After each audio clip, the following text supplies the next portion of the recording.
Digital भानगड.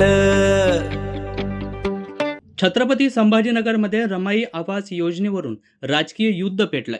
एमआयएमचे नेते इम्तियाज जलील यांनी या योजनेत कोट्यावधींचा घोटाळा झाल्याचा खळबळजनक आरोप करत भाजप आणि वंचितच्या नगरसेवकांवर थेट निशाणा साधला. पण हा आरोप अंगावर घेण्याऐवजी वंचितचे नगरसेवक अमित भुईगळ यांनी जलील यांना थेट 1 कोटी रुपयांच्या अब्रू नुकसानीची नोटीस धाडलेली आहे. निवडणुकीत दलित समाजानं मतदान न केल्याचा राग जलील अशा पद्धतीनं काढत आहेत, असा पलटवार भुईगळ यांनी केलाय. एका बाजूला भ्रष्टाचाराचे गंभीर आरोप आणि दुसऱ्या बाजूला 1 कोटींचा दावा. या वादात नक्की सत्य काय आहे? या प्रकरणानं आता जिल्ह्याच्या राजकारणात मोठी खळबळ उडून दिली असून कायदेशीर लढाईत कोण बाजी मारणार याकडे मात्र आता सर्वांचं लक्ष लागलेलं आहे. नेमकं काय घडलंय तेच आजच्या या विशेष व्हिडिओमध्ये आपण समजून घेणार आहोत. नमस्कार मंडळी, तुम्ही पाहताय डिजिटल भानगड.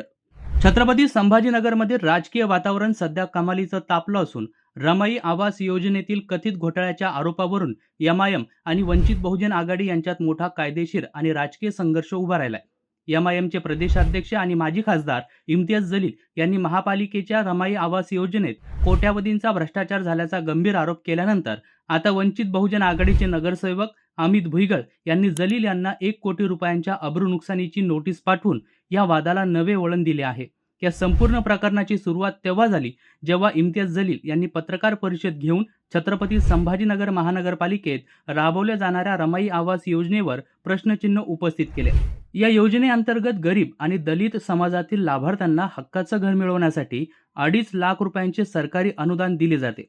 मात्र जलील यांच्या मते सत्ताधारी भाजप आणि काही इतर पक्षांच्या नगरसेवकांनी संगनमत करून खोटी कागदपत्रे तयार केली आणि खऱ्या लाभार्थ्यांच्या नावावर हे अनुदान परस्पर हडपले.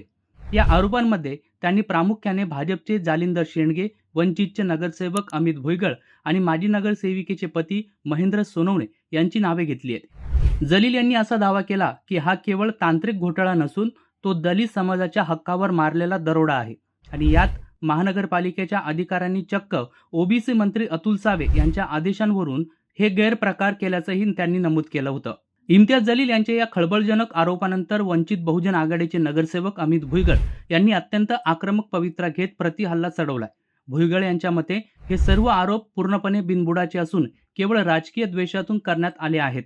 आपली आणि आपल्या पक्षाची जनमानसातील प्रतिमा मलिन करण्यासाठी जलील यांनी हे षडयंत्र रचल्याचं सांगत आहेत.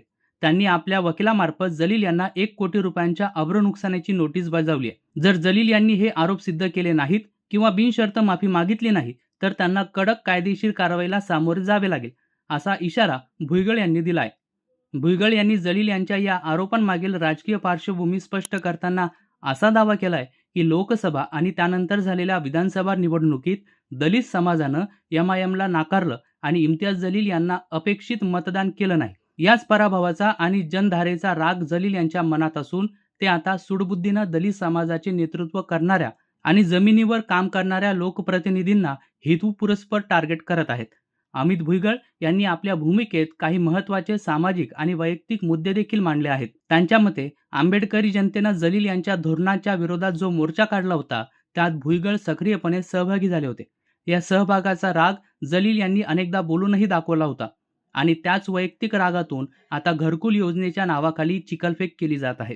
भुईगळ यांच्या दाव्यानुसार त्यांनी सातत्यानं गोरगरीब लोकांची कामं केली आहेत आणि त्यांच्या कामाच्या जोरावरच मतदारांनी त्यांना दुसऱ्यांदा निवडून दिलाय.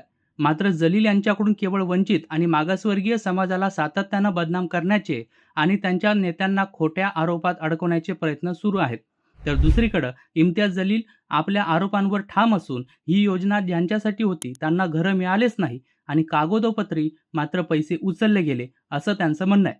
या प्रकरणाचा सखोल तपास झाल्यास अनेक मोठे मासे गळायला लागतील, असा विश्वास त्यांनी व्यक्त केला असला तरी भुईगळ यांनी हा घोटाळा नसून निव्वळ राजकीय अफवा असल्याचं सांगत कायदेशीर लढाईची तयारी पूर्ण केली आहे. छत्रपती संभाजीनगरमधील हा वाद आता केवळ 2 नेत्यांपुरता मर्यादित राहिलेला नाही, तर तो एमआयएम विरुद्ध वंचित बहुजन आघाडी आणि भाजप असा त्रिकोणी संघर्ष बनलाय.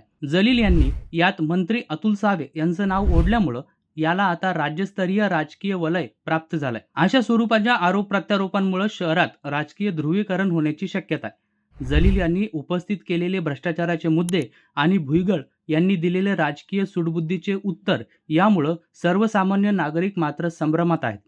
रमाई आवास योजनेतील लाभार्थी खरोखरच वंचित राहिले आहेत की ही केवळ निवडणुकीची रणनीती आहे, हे आगामी काळातील पोलीस चौकशी आणि न्यायालयीन प्रक्रियेनंतर स्पष्ट होईल.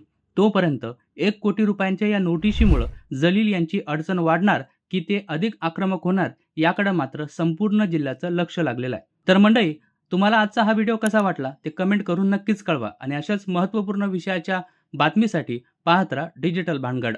डिजिटल भानगड